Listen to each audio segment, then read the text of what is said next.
Now, one of Britain's most feared gangsters is now a CEO whose book is about to be turned into a film. After being busted for an armed robbery in the early 90s, he spent 20 years in Category A prisons before a supernatural encounter turned his life around. Well, we're delighted to be joined now by Stephen Gillen, who is going to share his story with us. So you say you're one of the UK's most feared gangsters. I was going to say, says who? And why is that? Absolutely, Esther. They say this. I mean, you know, if you want to translate someone who had to go through what I went through in prison and, you know, all them offences and all that, you would say it's serious stuff. So go on, what? How did you get into that life of crime? I was groomed into it, Philip, really. I mean, we have to be accountable for our actions, you know. I've certainly paid for what I've done, as I should have done. But there's a lot more under the hood, as it were. You know, I was born here, taken to Belfast, you know, as a kid, see massive trauma over there. I was a young kid with a case on the boat by himself at 10, coming back to England. But you did armed robbery. Yeah. So there's no excuse for that, though, is there? I mean, that's Absolutely. What you ended up doing. But you served 20 years in prison. Yes, give or take for this. So, you know, I certainly paid for that, as I should have done. And, you know, I've since gone on to transform my life, you know, and use them experiences for the... But what happened? I mean, you were in effect 20 years in prison. That's a serious amount of time in prison.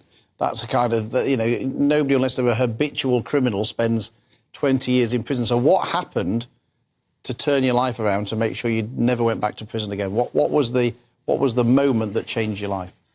The first thing I would say, I was a habitual recidivist criminal, it has to be said. But people can change, right, Philip? You know, and I'm living proof of that. And, look, you know, I saw through that life for a long time. People talk about epiphanies. You know, there were many. You know, but I really had to change my life. I couldn't hurt people no more. You know, I wanted to be the best of myself, you know, and I had to make amends for the life that I was living. But what was it that, I mean, was there a particular thing that happened that made you say, I can't carry on like this, I've got to change? There were a few, Philip, really, to be honest. There was a few.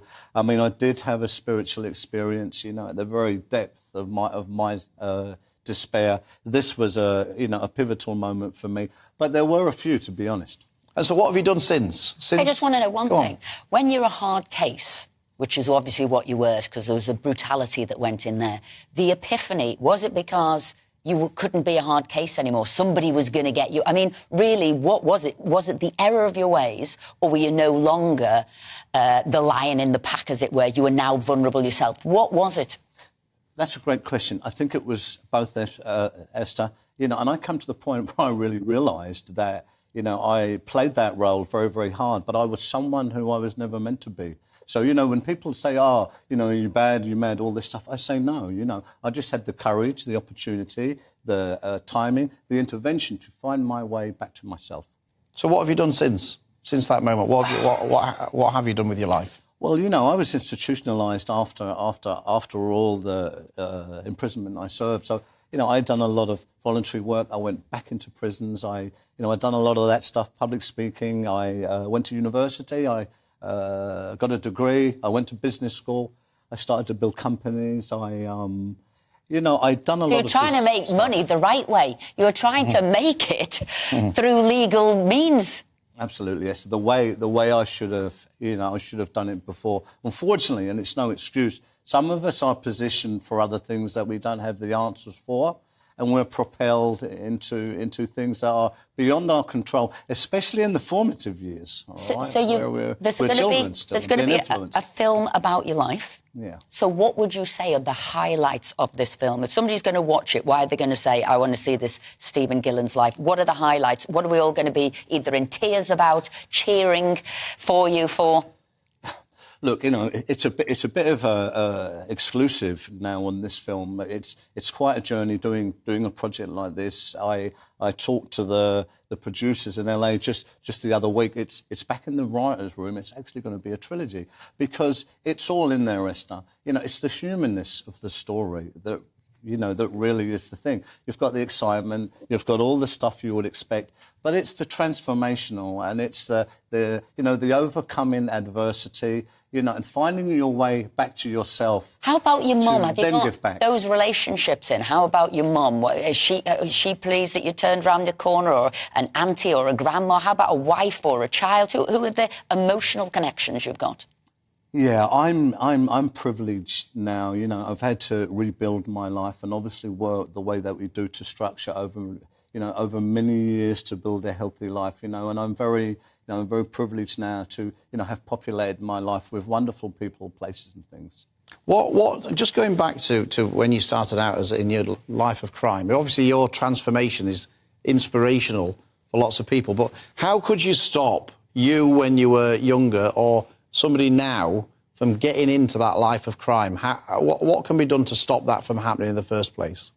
And this is the point of it. Life is a journey. You know, it's what we become. Life gives us what we become, not what we want necessarily. You know, I mean, I've got the resilience code now, which is really targeted at the kind of progression. Okay, all of these are words, trauma, Stephen. All of these are words to me, and I'm not really getting a picture here. What I want to know is, if you spoke to a young Stephen, if you now were 12 or whatever, what would you say to him, having gone through everything you've gone through? What would you say to him to make sure he didn't become a thug, a brute, do armed robbery and end up in prison for 20 years? What would you say to him? That's really easy. Always do the next right thing, no matter how hard that is, and you'll end up somewhere good, I promise you. But, when we go a little bit more detailed into this, it's about role models. It's about environment. It's about the family unit. It's about education. It's about programming. It's about good guidance and instruction, and it's about consistency, right? Unfortunately, not all of us are privileged enough to really have this. So this is one of the things that I think the root cause of this stuff is where we need to go to treat it adequately. Stephen Gillen, thank you so much for sharing that with us. When's the film going to come out, by the way? When can we expect it? We need to get the first one right. I would say next year, early next year is the time. We will have you back on when it comes out. We'll go and see it, and we'll have you back on, exactly, and then we'll tell you the highlights. It's wonderful to be here.